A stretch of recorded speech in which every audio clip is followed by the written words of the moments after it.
Your emotional triggers aren't flaws, they're invitations.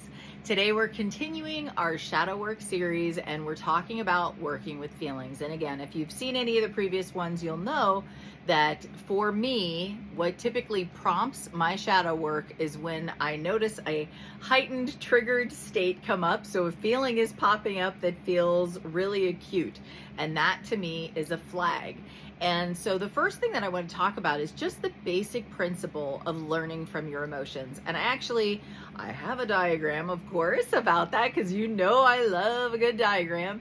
And I will probably do, I'll probably do a video or two on this diagram at some point in future. But literally the point here that you need to take away from this, well, I don't know if you need to or not. Maybe you've already addressed this, but that most people struggle with is we tend to be really hard on ourselves. Our inner critic tends to be very sharp.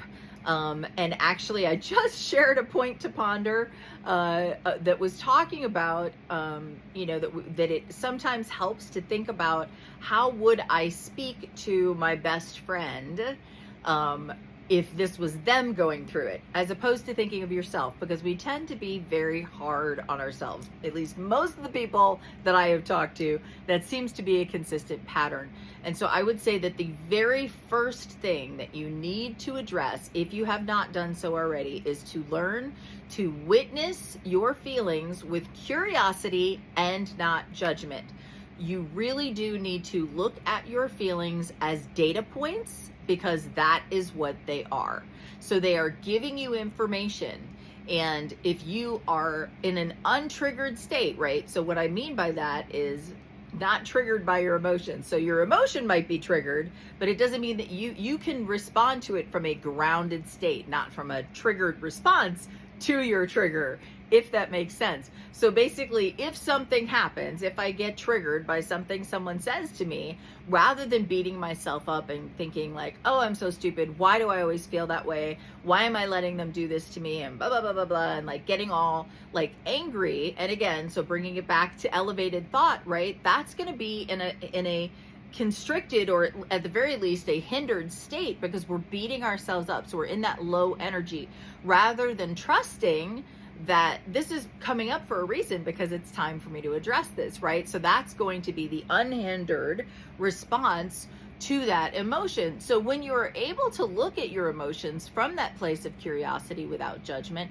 then you are able to say, oh, wow, there's something there. I need to dig back and find out why I'm responding that way. And as you do that, and as you do the work, right, as you do the shadow work, as you allow those things to come up and shed light, you begin to bring healing to those areas, and then you no longer have to deal with that. But if you get angry at yourself, what tends to happen is, it's like, if you are in relationship with someone and every time you bring up an issue that you are having, that they basically yell at you and shut you down, are you going to keep bringing your issues up? No. So that part of you that is already hurt and wounding is allowing that trigger to come up in hopes that you will address it.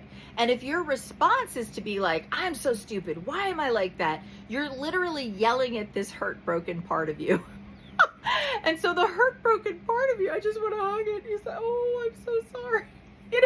Like, be kind to yourselves, speak to yourselves kindly, and allow those emotions to give you information that allows you to continue growing and to continue healing and to continue on your journey.